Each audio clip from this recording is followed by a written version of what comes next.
Senhor presidente, senhores e senhoras deputadas, nós tivemos uma reunião ontem no gabinete da presidência para falar sobre a questão da LDO. E nessa questão que nós discutimos da LDO, foi colocado para os deputados presentes que o governador conversou comigo e me disse que algumas pessoas informaram para ele que eu estava colocando terrorismo na Assembleia Legislativa pelo fato de ter apresentado um relatório dos técnicos da Assembleia com relação à questão do orçamento da Assembleia para o ano 2017, baseado na LDO. Então, eu quero informar aos senhores deputados que esta Casa precisa ter o mínimo de critério para discutir as questões que são relativas a ela. E tem que ter também independência para poder discutir essas questões, independente de concordar ou não concordar com os outros poderes. E o relatório foi preparado numa reunião feita por técnicos dessa Casa, com a participação do Leandro Pereira Machado, do Sindilés, o Gildo Gomes, o Paulo Marcos Lemos, diretor-geral, o Fabiano, secretário de Gestão de Pessoas, Janaína Nascimento, diretora de Finanças, Daniela Ramos, diretora de Controle Interno, Rony Berger, assessor sênior Controle Interno, Hertz Lincoln de Freitas, coordenador da Comissão de Finanças, e doutor Arimateia, representante da Procuradoria.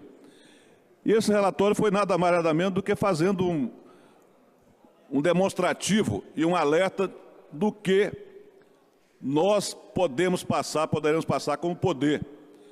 E foi, inclusive, sugerido quais seriam as medidas a serem adotadas caso a situação do orçamento não contemple as necessidades do poder.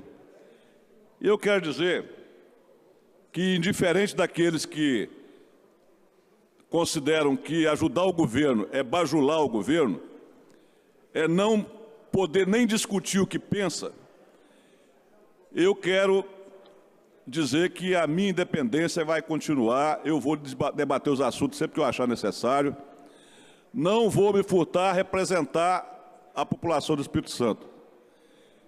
O deputado sendo locutor na reunião disse que os deputados que foram lá no Palácio voltaram com a calça arriada. E a deputada Janete também disse que tem que cortar os contratos de transmissão da TV para o interior, tem que cortar as gratificações. E essas opiniões são dadas na reunião do Colégio de Líderes, e eu lamento que algumas sejam dadas apenas para poder fazer comparação ou medição de força, quando se estava discutindo uma questão eminentemente técnica. E que nós apresentamos representando esses servidores que estão tendo cuidado de dizer que a Casa, caso não tenha o orçamento necessário e dentro da economia que está proposta pelo governo do Estado, porque o único poder que está mantendo a economia e mantendo até abaixo do que seria necessário para funcionar. Agora, eu também, senhor presidente, defendo que seja cortado 50% dos contratos, inclusive o contrato de transmissão de TV. Que seja cortado o contrato também que filma as escadarias e a portaria da Assembleia, que é R$800 mil por ano. Acho que nós devemos fazer esse dever de casa, para que possa acontecer aquilo que é necessário, dar o aumento para os servidores efetivos, manter o poder com aqueles que são a história do poder, que são os efetivos realmente. Comissionado já sabe que é temporário. Se tiver crise, tem que afastar os comissionados, em todos os poderes. E eu defendo que a Casa tome essa atitude. Não vou ficar aqui tentando agradar A ou agradar B. Eu mantenho a minha disposição de sempre tornar público para todos os deputados a real situação. Cumprir a obrigação de demonstrar isso. Se o ano que vem tiver problema, aqueles que ficaram aí fazendo futrica, fazendo fofoca e tentando fazer média com o governador, é que vão ter que dar satisfação aqui de por que eles não tiveram coragem de defender a Assembleia Legislativa.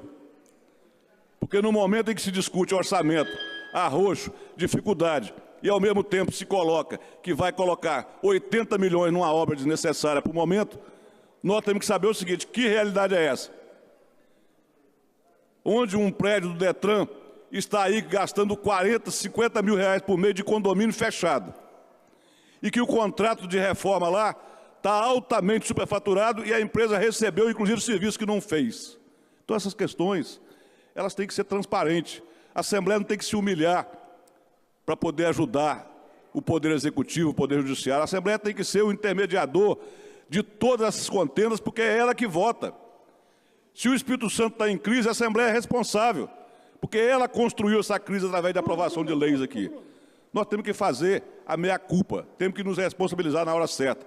O governador defende o Executivo, e defende muito bem, mas nós também temos que saber defender o Legislativo, porque esse é o nosso poder. Nós estamos aqui e temos que defender, que defenda o Tribunal de Justiça, o presidente do Tribunal de Justiça.